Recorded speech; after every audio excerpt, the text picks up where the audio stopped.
Is touring pointless? Fair question. I'll answer it next.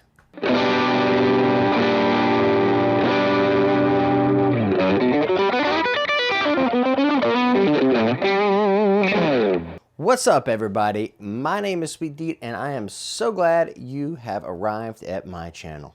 Every Monday and Thursday, we talk about music, business, finance, current trends, and the occasional guitar lesson too. If you're a returning subscriber, I'm so glad you're back, and I'm thankful that you decided to check out this video too. If you're not a subscriber, what are you waiting for? Click the button and become in the know about the latest things that are going on around the globe. Today's title couldn't be more clickbait, but I do have some really interesting thoughts on this topic, and I'm really excited to share them with you. That said, before we go any farther, my returning subscribers know, and now if you're new here, thank you for coming. You know this is the time for the artist of the day. So let's get to it.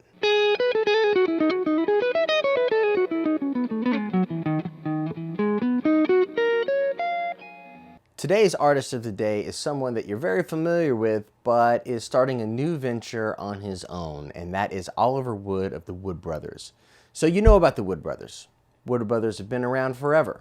They've put out so many great records, and I can't tell you how influenced personally I've been from them. Once upon a time, living in Atlanta, I had a chance to take a lesson from Oliver Wood, and he was the nicest guy on the planet and still is. I was young, I didn't really have much together, and I was really curious about transitioning from one phase of my musical life to another, and he unlocked all the doors, and it was really awesome. He lent me a book that was really helpful. It's called Songwriters on Songwriting, which I thought was a really helpful book about how to organize your time. But anyway, Oliver has finally released a new single all to his own, not with the Wood Brothers, called Soul of This Town. If you're anywhere close to a streaming platform, you should stop what you're doing and make sure you go and listen to this song. It's really cool. It sounds really timeless and classic, just like Oliver always does. And I think you'll really dig it. Take a second and check him out. As for now, let's get to the topic at hand, which is a completely bogus one, but we're going to explore it anyway. Let's go.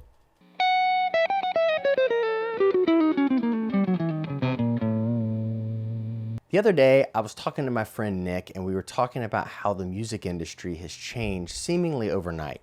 All these practices that are now becoming commonplace, like live streaming and things of that nature, used to be things that people sometimes did on social media and other platforms, but wasn't really a priority in their career.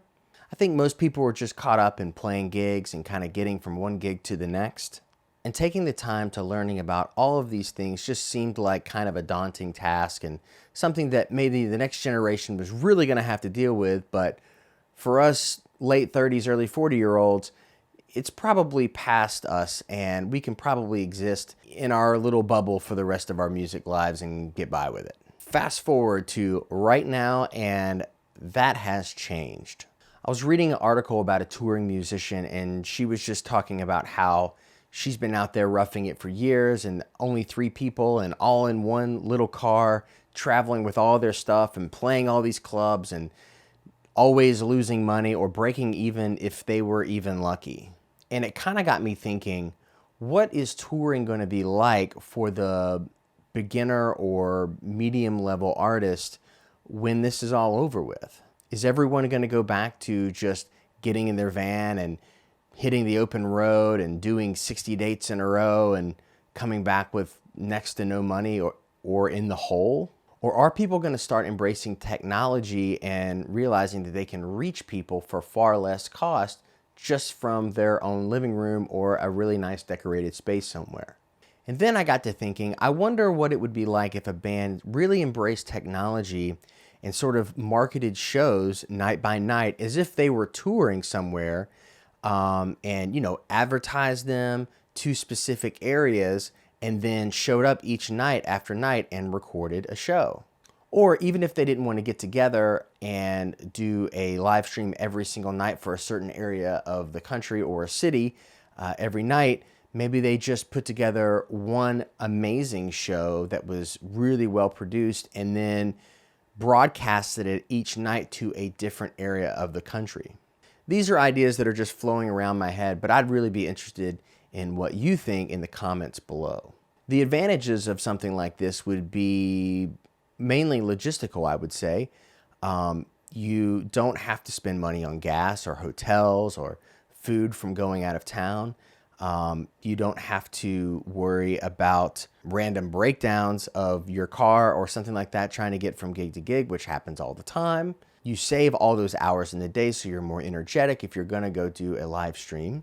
But there would be negatives to something like this too. There's something about experiencing life with people and just being on the road and traveling with them and getting to know them on a more intimate level. That's something that develops, a band's music, maybe just as much as, practicing and playing shows.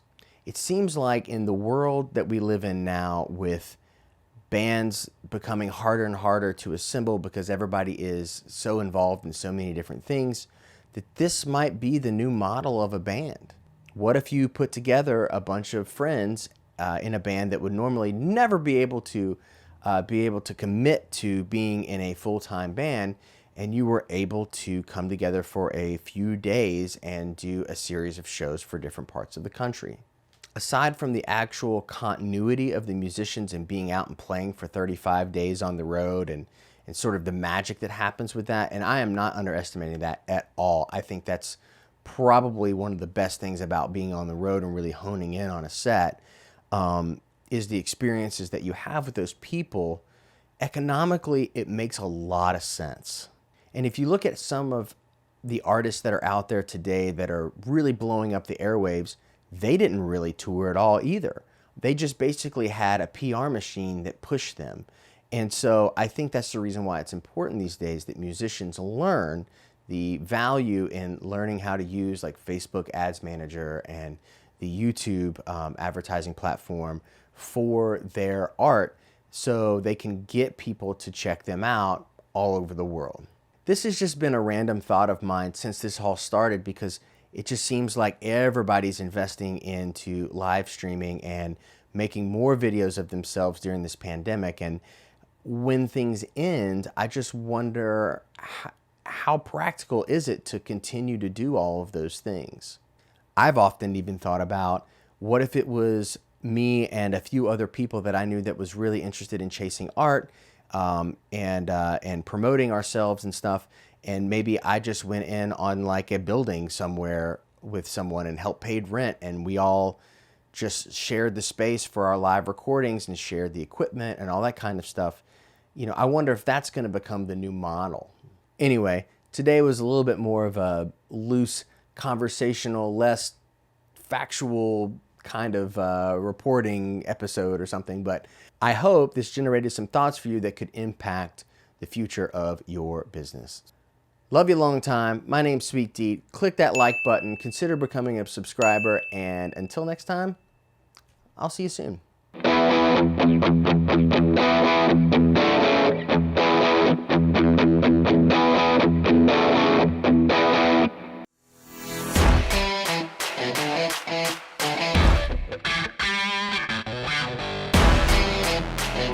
Yeah.